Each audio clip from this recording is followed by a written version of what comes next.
दोस्तों नमस्कार, आप हैं दोस्तरा न्यूज के साथ। मैं अनिल कुमार यादव अपने यूट्यूब चैनल पर आप सभी लोगों का स्वागत और अभिनंदन करता हूं। आज मैं बाबा बागेश्वर धाम में हुए दर्दनाक हादसे को लेकर के हाजिर हूं, जहां बाबा बागेश्वर के पीठाधीश्वर धीरेन्द्र शास्त्री दूसरों का भविष्य और भाग्य पहले से ही जान लेने की बात करते हैं और इसी आधार पर उन्होंने पूरे भारत में ही नहीं पूरी दुनिया में प्रसिद्धि पाई है। आज वही बाबा धीरेन्द्र शास्त्री का पाखंड खुल करके सामने आ रहा है, जिसके खुद के धाम में एक हफ्ते के भीतर दूसरा हादसा हो गया, लेकिन उनको जानकारी नहीं हो पाती है।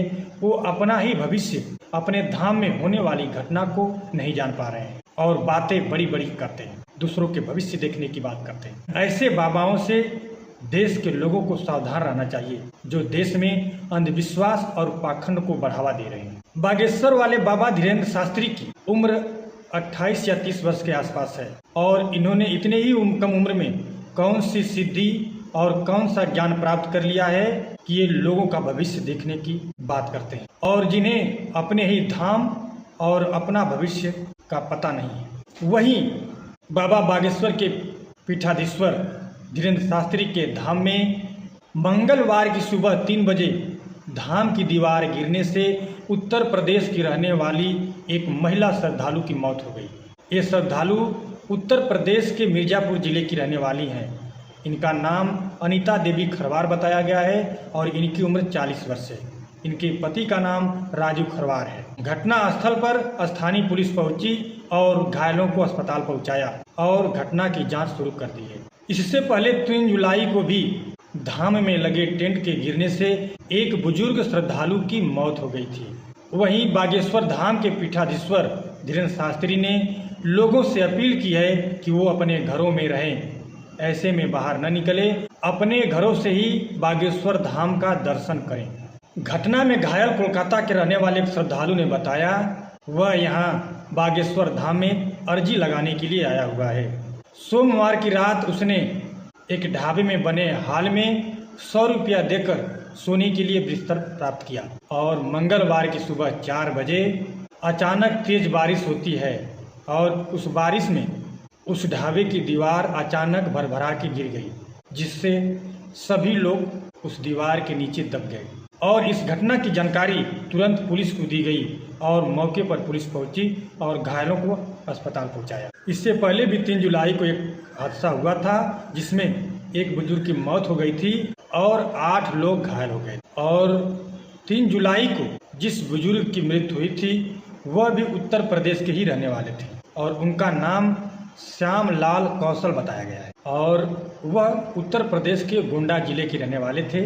वह परिवार के 6 लोगों के साथ कार से बागेश्वर धाम में अर्जी लगाने आए थे। इसी दौरान बागेश्वर धाम में लगे टेंट का एंगल गिरता है और उनकी मौके पर ही मौत हो जाती है। बागेश्वर धाम के पीठाधीश्वर धीरेन्द्र शास्त्री ने सफाई दी और कहा कि छोटी सी घटना हुई है। बागेश्वर धाम में एक दिन का जो चढ़ावा है वह मृतक परिवार को दिया जाएगा।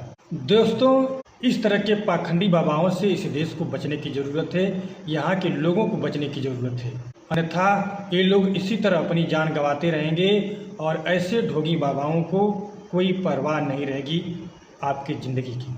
किसी व्यक्ति की जान चली जाए और उस घटना को वह छोटी घटना बताता है। और यह बाबा बीजेपी पार्टी का प्रचारक है और सत्ता की मलाई खाने वाला बाबा है। अभी बिहार में चुनाव होने वाला है और चुनावी सरगर्मी तेज है।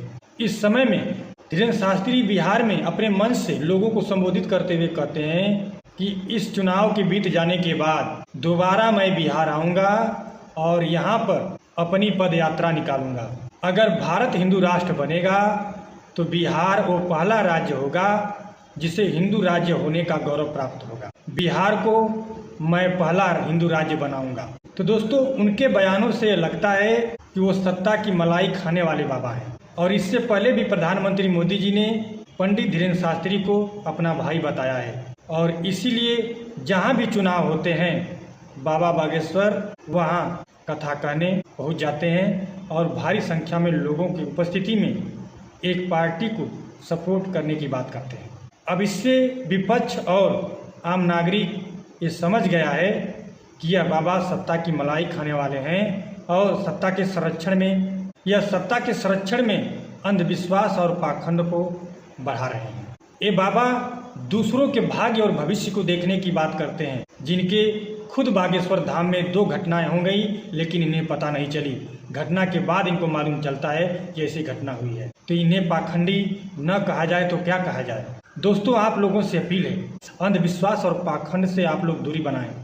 ऐसे पाखंडियों के बहकावे में न आए जिससे आपके जान माल का नुकसान हो। दोस्तों, अगर यह जानकारी आप सभी लोगों को अच्छी लगी हो तो प्लीज़ चैनल को लाइक कीजिए, सब्सक्राइब कीजिए, शेयर कीजिए। नमस्कार।